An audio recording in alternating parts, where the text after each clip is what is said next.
quero meditar junto à palavra de Deus. O texto é um texto muito conhecido, o texto é o texto da grande comissão, é Mateus capítulo 28, eu já preguei aqui algumas vezes nesse texto aí, hoje tenho a alegria de fazê-lo novamente, para levar aos corações dos irmãos, ao que Deus também vem trazendo e despertando no meu coração. Nós tivemos algumas reflexões bíblicas já nesse mês, pensando aí no aniversário da Igreja Presbiteriana do Brasil, que foi agora dia 12, né? A Igreja Presbiteriana do Brasil celebrou a sua presença junto à nossa nação brasileira, 163 anos, proclamando o Evangelho de Cristo aqui na nossa terra, né? Então nós falamos num domingo sobre o crescimento da igreja, nós percorremos um pouco de Atos dos Apóstolos, olhamos as causas do crescimento da igreja, e é claro, a igreja cresceu porque a boa mão de Deus a conduziu, a sustentou, abençoou o trabalho de cada membro, de cada pessoa, de cada discípulo de Cristo que foi sendo feito, porque a igreja ia vivendo, vivenciando a fé, e Deus acrescentando dia a dia os que iam sendo salvos. Foi assim que nós meditamos no nosso primeiro encontro aqui, né, em agosto. Depois nós falamos também sobre o novo céu, a nova terra, onde nós tratamos um pouco das características da igreja, do que a igreja tem vivido. É claro que não dá para falar de todas elas, né? Assim como nós não abordamos também todas as causas do crescimento, mas nós identificamos algumas das características preciosas que vivemos como povo de Deus, que temos o privilégio, né, de viver. E hoje eu quero dizer e conversar com os irmãos sobre a missão da igreja. É interessante que pela manhã nós tivemos um banner aqui na celebração do Dia dos Pais, falando de ser pai a maior missão do mundo. E eu reservei para a nossa reflexão de que a igreja tem a missão mais gloriosa em todo o mundo. Então, a missão dos pais pela manhã e agora a missão da igreja, e é claro, quando nós falamos de igreja, nós não falamos apenas de uma denominação, Igreja Presbiteriana do Brasil, ou Batista, ou Assembleia, né, ou Metodista, mas nós falamos do povo de Deus, dos discípulos que são feitos, das pessoas que são alcançadas pela graça de Deus em todo o mundo, não só em São José dos Campos, não só no Brasil, mas mundo afora. Deus tem levantado um povo seu, diz a Bíblia, zeloso de boas obras, uma raça eleita pelo Senhor, um povo de propriedade exclusiva de Deus, povo santo, que Ele vai separando, reservando para o seu trabalho, para a sua honra, para a sua glória. Então, a igreja que Cristo comprou com o seu sangue, a igreja que é sustentada no poder de Deus, na graça de Deus, a igreja que é capacitada pelo agir do Espírito Santo do Senhor, e que recebe aqui nesse texto uma missão muito gloriosa, uma missão preciosa, de ir e de fazer discípulos de todas as nações. Mateus capítulo 28, verso 18 a 20, é um texto muito conhecido seu, é preciso que você abra a sua Bíblia, pode acessá-la também aí, mas o texto acho que já está projetado aqui. Obrigado, Gabi. Muito bem. A grande comissão. Jesus, aproximando-se, falou-lhes dizendo: toda a autoridade me foi dada no céu e na terra. Ide, portanto, fazei discípulos de todas as nações, batizando-os em nome do Pai, do Filho e do Espírito Santo, ensinando-os a guardar todas as coisas que eu vos tenho ordenado. E eis que estou convosco todos os dias, até a consumação do século. Uma missão que recebemos do próprio Cristo. Essa missão se torna gloriosa, grandiosa, exatamente por esse fato, por quem nos confia. Diz o texto aqui que Jesus mesmo vai dirigir aos seus discípulos e dizer: toda a autoridade me foi dada no céu e na terra. Quem nos confia a missão é aquele que tem autoridade, que tem poder para fazê-lo. É interessante nós pensarmos nessa verdade,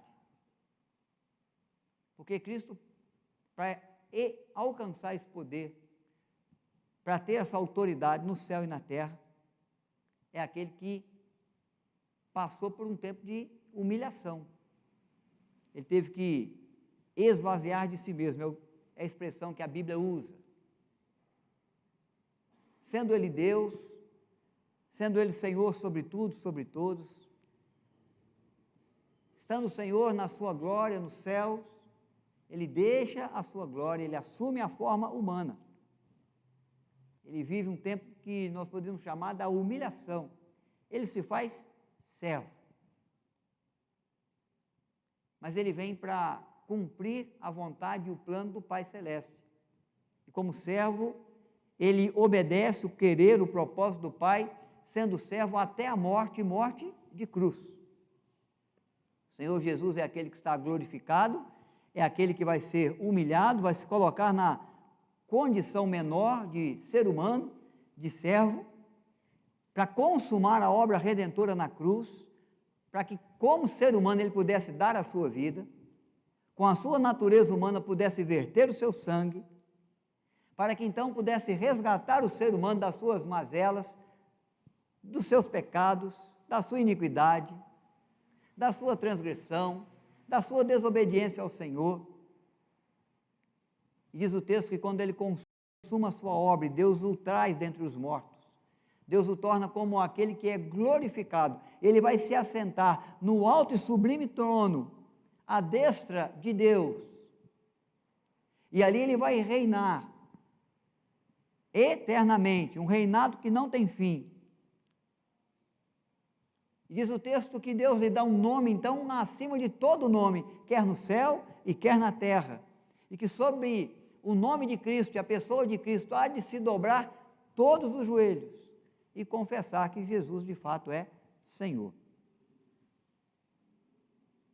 O Cristo que tem autoridade é aquele que agiu como servo.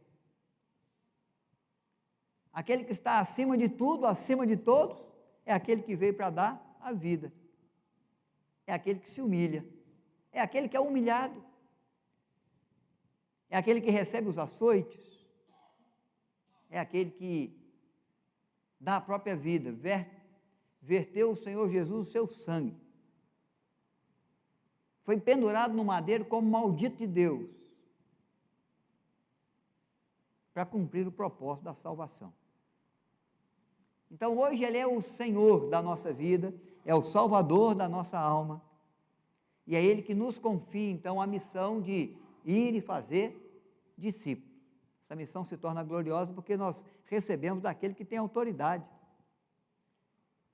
É o maior de todos os nomes. É aquele que nos confiou uma tarefa para realizar.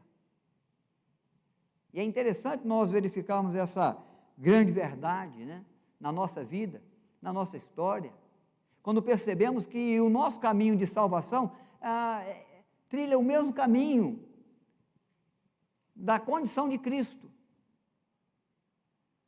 Porque Deus nos fez o quê?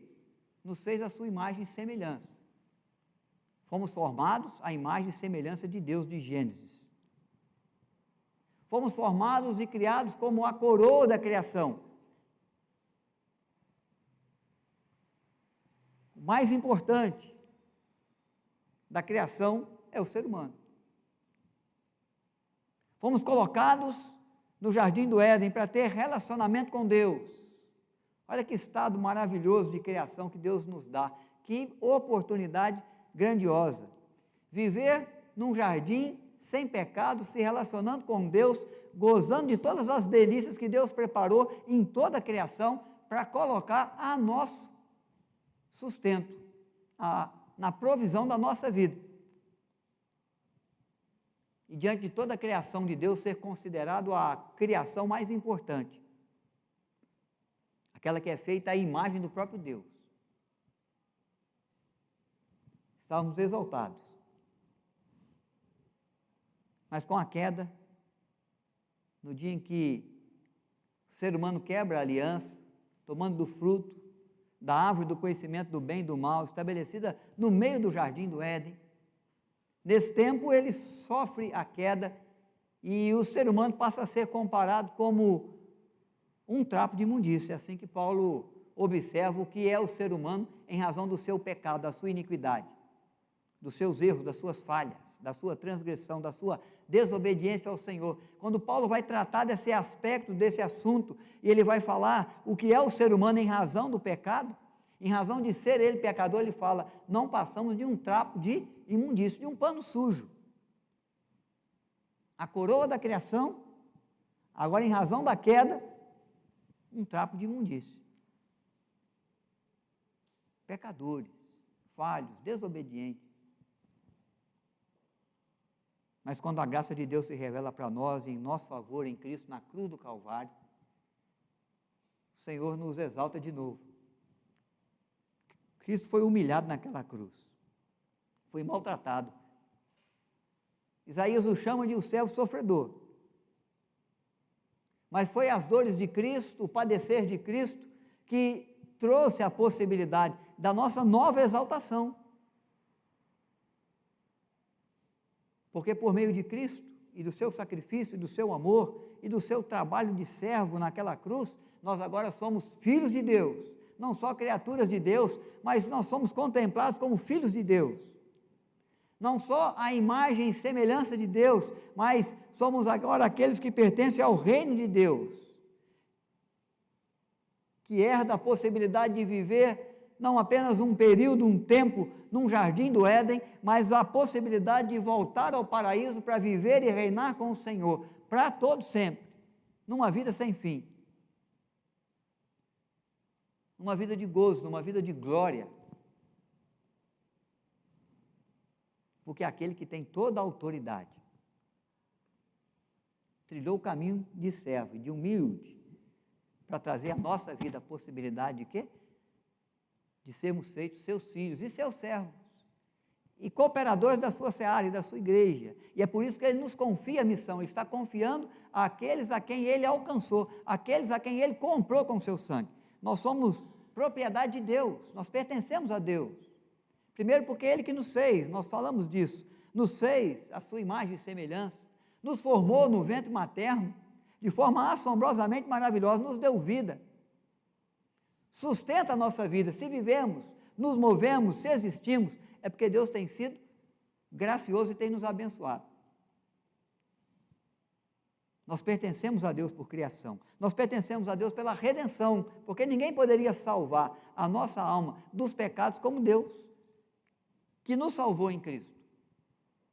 Somos propriedade de Deus, pertencemos a Deus e agora recebemos do nosso Senhor uma ordem, do nosso Cristo, do nosso Salvador, uma missão. Que coisa gloriosa!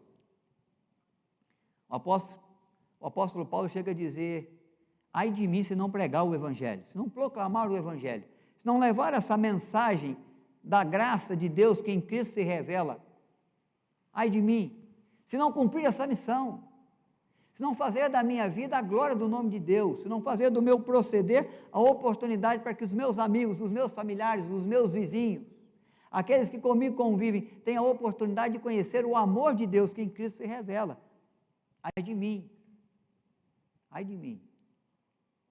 Ele entende de quem vem a ordem,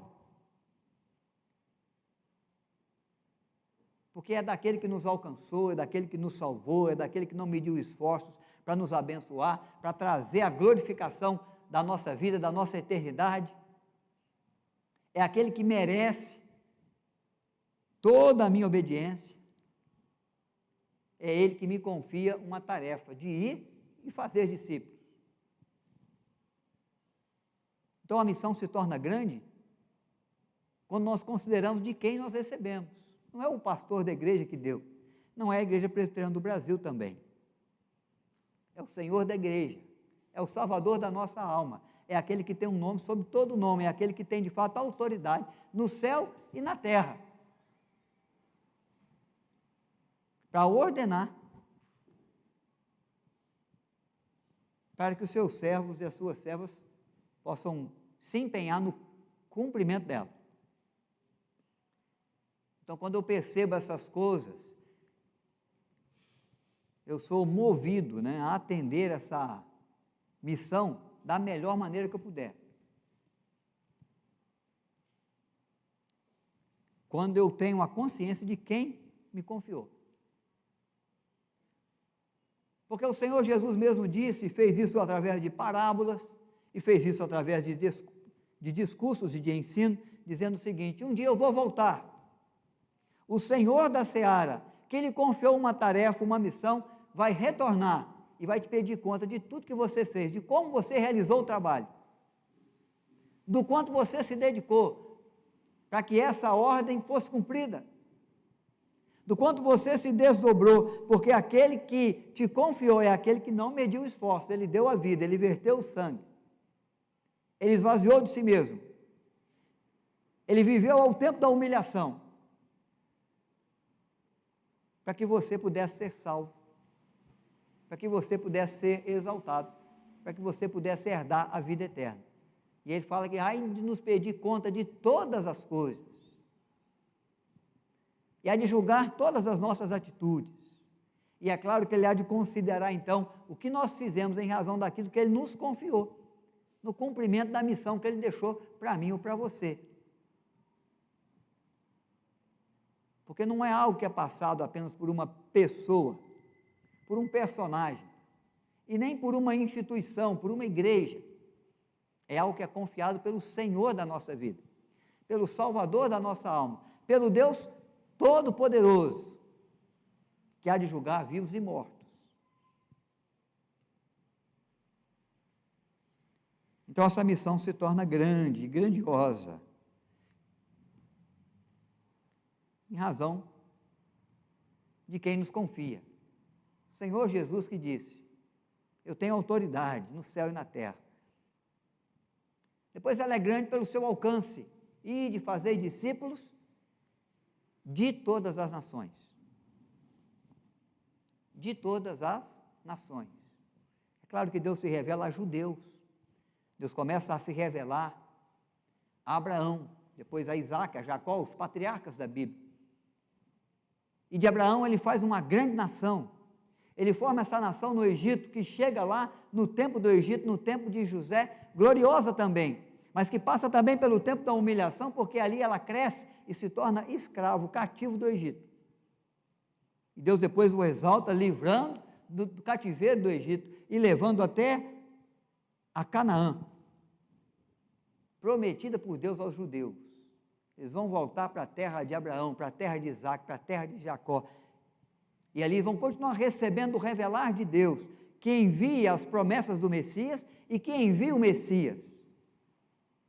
E através da obra de Cristo na cruz, o Messias que vem, que se tornando homem, vai cumprir o propósito e o plano de Deus para alcançar o perdido com salvação, com perdão, ele vai instituir o que ele chama de um reino que não é desse mundo,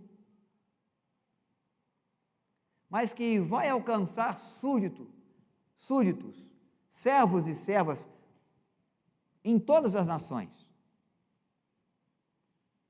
E a coisa nasce em Jerusalém, ou nasce em Israel.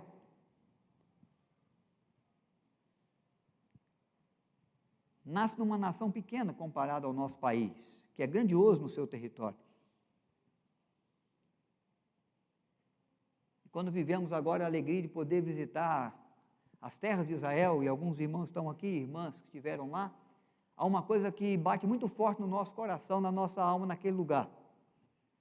É poder andar por onde Cristo andou, visitar os lugares onde Ele fez os milagres, onde Ele trouxe os discursos, onde o reino de Deus foi se estabelecendo,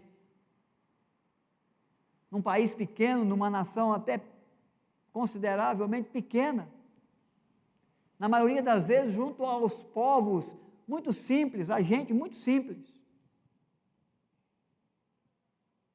E saber que aquilo que Cristo fez lá, há 2000 anos atrás, e alguns feitos já há mais de 2000 anos atrás, chegou para a gente aqui com a mesma força, com o mesmo poder abençoador de Deus, atravessando o tempo e a história, atravessando os mares e os continentes, para chegar até a minha vida e a sua, para chegar até São José dos Campos, para chegar até o nosso Brasil. E alcançar a nossa vida com esse poder, com essa manifestação de graça, de bondade, de cuidado, de misericórdia, de agir de Deus, que houve lá naquela terra há tanto tempo atrás. Visitar o Calvário, atravessar as ruas de Jerusalém pela Via Crucis, a Via Dolorosa, estar junto ao túmulo vazio, porque se Cristo não ressuscitasse, seria vã a nossa fé. Saber que aquilo que nós cremos está lá testificado, que nós podemos contemplar com os nossos olhos e viver num tempo precioso diante de Deus, para dar confirmação àquilo que cremos, àquilo que recebemos da parte de Deus, numa terra tão distante, num lugar e num tempo tão distante daquele.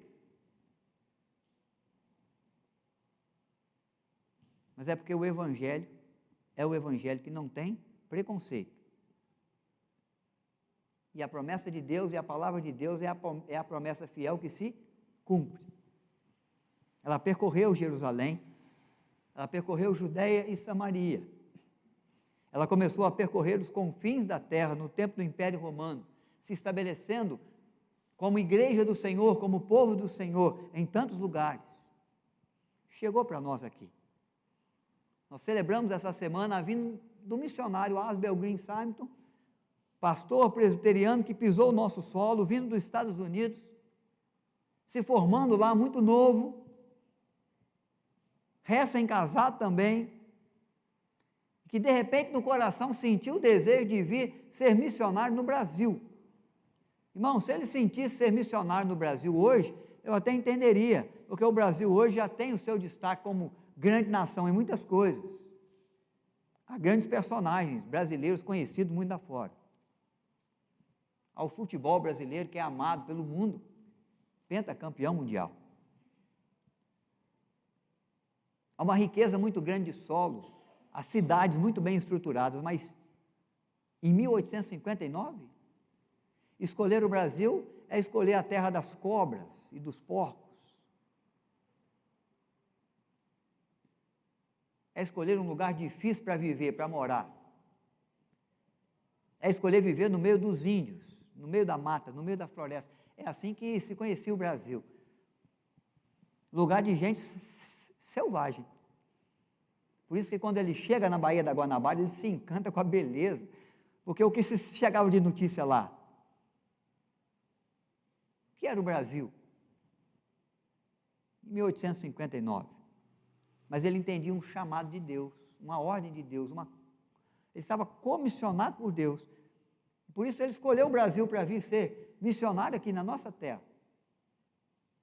Quando ele chega aqui, ele vai proclamar o Evangelho de Cristo aos brasileiros. Vai estabelecer a Igreja de Cristo, através da denominação chamada Igreja Presbiteriana do Brasil. Vai trabalhar muito, em 8 anos, vai plantar igrejas, vai estabelecer um seminário, vai ser um instrumento grandioso na mão do Senhor para fazer discípulos, cumprindo a grande comissão de Cristo. Vai perder a sua esposa, vai trazer outros missionários para ajudá-lo, mas na certeza de que havia recebido uma ordem confiada pelo próprio Deus, e na convicção de que o Evangelho que o Senhor nos confia é Evangelho para todos os povos, para toda a gente, inclusive para brasileiros.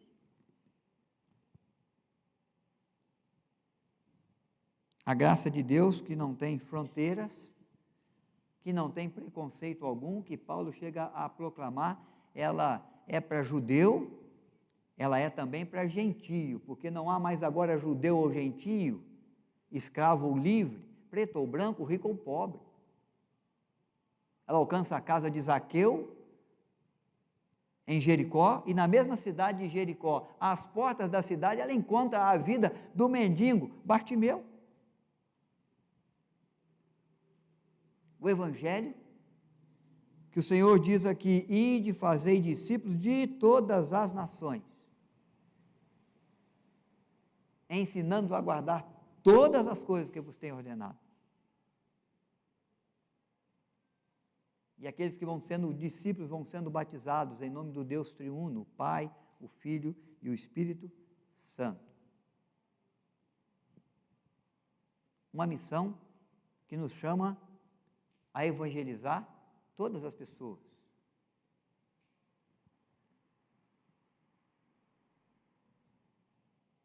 E é por isso que o Evangelho vai percorrer as ruas e as vilas. E é por isso que às vezes nós somos surpreendidos com a ação de Deus, que é capaz de alcançar aqueles que a gente achava inalcançáveis, de mudar, de converter, de dar um rumo diferente, um rumo novo na vida daqueles que a gente achava que não tinha jeito, que não dava para mudar. Gente que a gente conhece, gente que a gente pouco conhece, gente que a gente ouve história e que de repente a gente se surpreende adorando a Deus e a gente pensa: quem te viu, quem te vê. Quem conheceu você lá atrás, quem viu no que você se envolveu, o que você fez e agora quem você se tornou.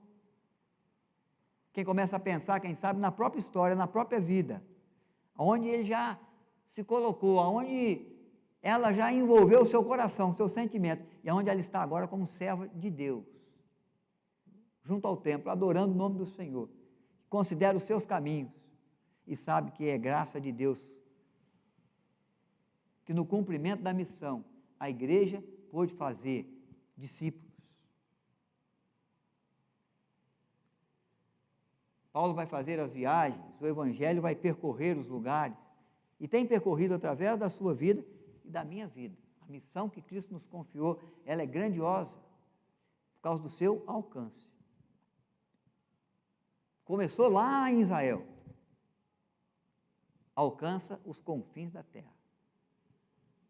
A mesma palavra, a mesma graça, o mesmo poder de Deus, o mesmo amor revelado na cruz, vai alcançando os perdidos, vai tirando as pessoas do reino das trevas, do reino da escuridão, da vida de pecado, e vai transformando no novo homem, na nova mulher, na nova criatura, naquele que adora, naquele que serve, naquele que proclama o seu amor, naquele que vive para a sua glória.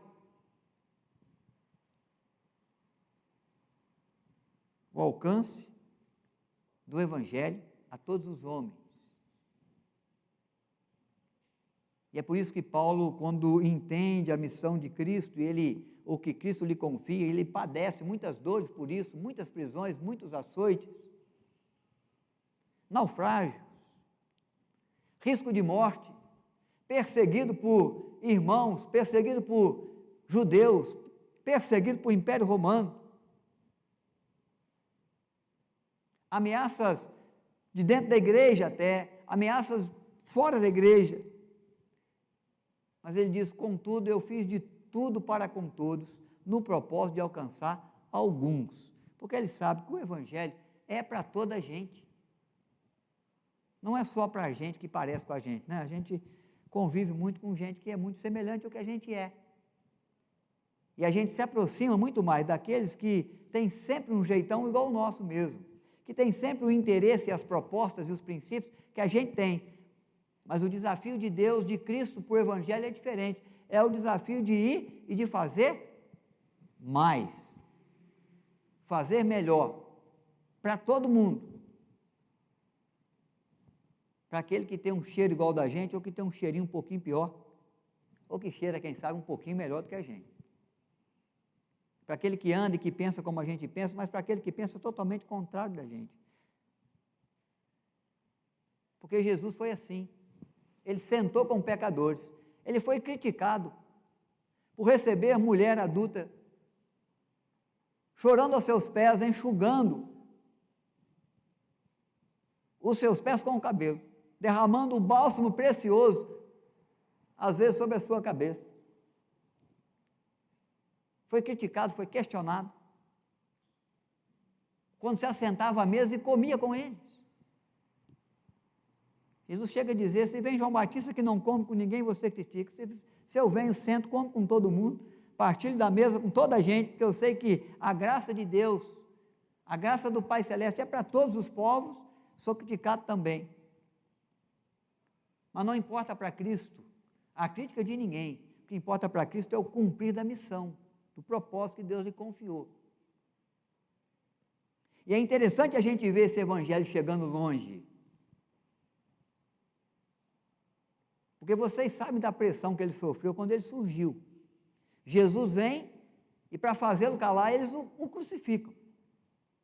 É bom lembrar que houve outros movimentos antes desse, onde as pessoas estavam sendo identificadas como Messias.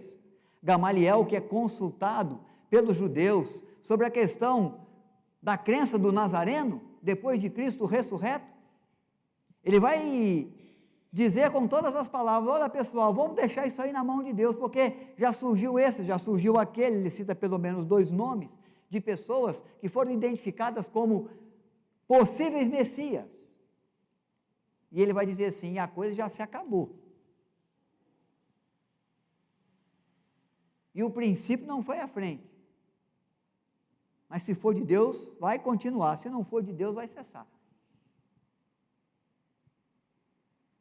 Então Jesus vem, e ele é tomado pelo governo político, ele é tomado pela liderança religiosa, e ele é crucificado e morto para tentar fazer calar e extinguir o princípio de crença, de fé, anunciado pelo Nazareno. E soldados são comprados no seu testemunho para dizer o quê? Que os discípulos vieram e resgataram o corpo do sepulcro, por isso ele está vazio, não há ressurreição alguma. Numa tentativa de quê? Desacreditar o poder de Deus que trouxe dentre os mortos a Jesus. E se fosse só isso, irmãos, ainda seria tranquilo, porque é de gente de fora. Mas vamos avaliar alguns discípulos. 2 iam a caminho de Emaús. O que eles diziam pelo caminho? Como estava o estado de espírito daqueles que caminhavam na jornada para Emaús, fugindo da cidade de Jerusalém? E Jesus mesmo se coloca ao lado deles na caminhada e começa a indagá-los o porquê de tanta tristeza, de tanto desânimo. Ele vai dizer: olha, não chegou aos seus ouvidos a morte de Jesus, o Nazareno, crucificado aqui em Jerusalém? Pois é, nós pensávamos, nós acreditamos até que ele seria o Messias, mas ele foi morto. Total decepção, total descrédito em poder ter sido Jesus de fato o Messias enviado por Deus para salvar o perdido, o Cordeiro de Deus que viria para tirar o pecado do mundo. Apesar das evidências, apesar da proclamação de João Batista: eis o Cordeiro de Deus, é esse aí. Apesar dos ensinos de Cristo, apesar da expressão de amor de Cristo na cruz, apesar dos brados de Cristo na cruz, cumprindo e consumando a obra redentora de Deus como o servo sofredor. Discípulos de Cristo que andavam com ele, que viram os milagres, que receberam dos ensinos, que foram encorajados a acreditar, a crer, estão desanimados, frustrados, porque achavam que era, mas agora estão chegando na convicção, pelos últimos acontecimentos, de que não era. E vocês se lembram da atitude de Pedro, que sendo pescador voltou a pescar. Aquele que tinha largado as redes, largado o pescado à beira-mar, deixado os barcos e a companhia de pesca e seguido imediatamente a Jesus de Nazaré. Num chamado, num convite, para uma missão que ele confiou, quando percebe a cruz, quando se depara com a morte, é aquele que volta a pôr o pé no barco e volta à vida e às práticas antigas e à tarefa antiga de pescador.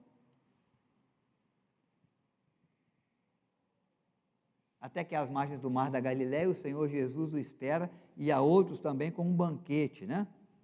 Um peixinho assado, esperando para ter uma conversa séria com Pedro, para retomar a Pedro como discípulo, como servo, como aquele que haveria de entender a missão e haveria de fazer discípulo junto às nações. Então, quando nós observamos esse comportamento dos discípulos, dos romanos, nós ficamos pensando: será que esse evangelho poderia ir tão longe mesmo? Poderia chegar mesmo a toda criatura? Seria mesmo, se tornaria uma proclamação e uma ação de Deus a todos os povos? Se nem mesmo os discípulos estavam acreditando, se alguns dos discípulos estavam frustrados, se outros haviam abandonado a missão e voltado às práticas comuns, corriqueiras da sua vida antes do chamado de Cristo. Esse evangelho só sobrevive, irmão, só chegou até nós por meio de Simon, por meio de alguém que nos proclamou essa verdade salvadora de Cristo. É pela graça de Deus, é pelo sustento de Deus, é pelo agir de Deus, é pelo mover do Espírito de Deus, é porque Deus é Deus. Por isso essa missão é tão importante, tão gloriosa, porque nos é confiada por Cristo, e é para toda a gente, mesmo que pareça que até alguns discípulos duvidem disso, mesmo que em algum momento algum discípulo abandone a missão, o Senhor vai fazendo a sua obra, o Senhor vai levando a sua palavra, o ensino, a salvação a todos os povos. E é por isso que esse evangelho já chegou para mim, já chegou para você. E a partir da nossa vida, Deus quer que chegue à vida de outros. Quem sabe em outras nações. Hoje tem a facilidade de você ter aí contato com o mundo inteiro pelas redes sociais. Conhecer gente que você jamais imaginaria conhecer. Falar do evangelho, viver no sustento da fé para alguém que está muito distante de você geograficamente, mas que está muito próximo de você pela confiança e pela riqueza da internet, né? Das redes sociais, gerando aí a possibilidade da gente contactar, né? Se conectar com o mundo todo. No começo não tinha essa possibilidade, as pessoas foram a pé mesmo, foram de navio, foram a cavalo. Simon veio de navio, José Manuel da Conceição andou aqui pelo Vale do Paraíba, a pé. Um homem levantado por Deus, um homem de fé católica romana, um clero da Igreja Católica Romana, que Deus já vinha despertando, porque já era conhecido como o padre protestante, e que se torna o primeiro pastor ordenado no solo presbiteriano. Fez o seu curso no seminário, recebeu a ordenação das mãos de Simon e da igreja. E seguiu cumprindo o seu propósito, o seu chamado.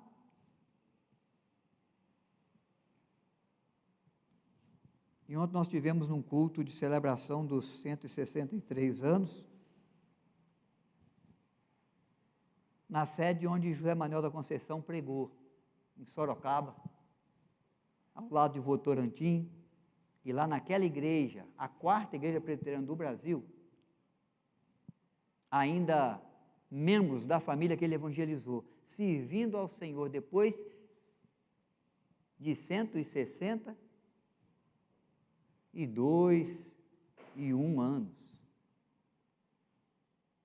Gente que vem levando na vida o evangelho de Cristo, que vem cumprindo a missão que ele lhe confiou, durante todo esse tempo em que a igreja continua falando da graça de Deus, sustentando a fé, durante o decurso do tempo, da história, dos anos, de geração a geração. Missão gloriosa que Deus em Cristo nos confia. Missão difícil, que exige dedicação, que exige empenho, mas que é recompensado pela boa companhia do Senhor. Ele diz, bom, você vai, mas você não vai estar sozinho. Você vai enfrentar problemas, você vai enfrentar lutas, você vai passar por tribulações e até por perseguições. Pode ser que tenham que enfrentar até a morte, mas eu estarei convosco todos os dias, até a consumação do século. O desafio de Deus para nós é verificar se há um dia sequer que nós não temos como identificar a boa companhia do Senhor ao nosso lado, a boa mão do Senhor nos conduzindo, a providência de Deus nos sustentando, o Espírito de Deus capacitando a nossa vida para testemunhar como Ele espera que possamos e que venhamos a testemunhar. O ajuda, o auxílio, a companhia de Deus para cumprirmos a missão que Ele mesmo nos dá. Ele diz, você vai, mas você nunca vai estar sozinho. Se te isolarem na ilha de Patmos, como João, o evangelista, foi isolado, ele estava ali com ele, dando-lhe a revelação do Apocalipse, do Cristo glorificado, do Cristo ressurreto, da igreja glorificada, do que Deus reserva àqueles que o amam, àqueles que se empenham na missão de fazer discípulos a todas as nações. Isso confortava João, isso confortava a igreja. Isso é o que nos conforta, é o que nos anima, é o que nos desafia, saber que nessa missão o nosso Mestre, o nosso Senhor, vai conosco. Sua vara, o seu cajado nos consola, seu Espírito nos capacita. Ele é aquele que dá resultado ao trabalho das nossas mãos, porque o trabalho das nossas mãos no Senhor não é vão. Irmãos, que percebamos de verdade a missão que Deus nos confia, a obra que Ele traz à minha mão, à sua, para realizar. Porque Ele foi nos confiado por aquele que tem toda a autoridade sobre a nossa vida, sobre a nossa história terrena, sobre a nossa história eterna. Se não fosse o Senhor que agisse em nosso favor, o que seria de nós? Se não fosse o nosso Cristo, que deixando a sua glória, esvaziou de si mesmo, para agora, glorificado, poder nos confiar a missão, não apenas como coroa da criação, mas como filhos de Deus, como herdeiros do seu reino. Sabendo que a missão que Ele nos confia não é só para aquela gente que a gente conhece, que a gente gosta, que a gente tem prazer de viver, de conviver, de conversar, mas para todo ser humano, até aquele que às vezes nós achamos que é mal cheiroso, que pensa muito diferente do que a gente pensa, que age muito longe daquilo que a gente gostaria que agisse. Porque o alcance da graça de Deus é o alcance capaz de tornar pecadores em filhos. E todos pecaram, destituídos estão da glória de Deus, mas há uma graça de Deus que em Cristo se revela para aquele que crê e recebe a Cristo como seu Senhor, como seu Salvador. Uma nova vida é criada, uma nova criatura é formada. Não importa mais o que a gente fez, o que a gente faz, importa o que Deus fez por nós em Cristo. E o que Ele está fazendo em nós, e o que Ele vai fazer a partir de nós, nos dando sempre a sua boa companhia, o cuidado da sua boa mão.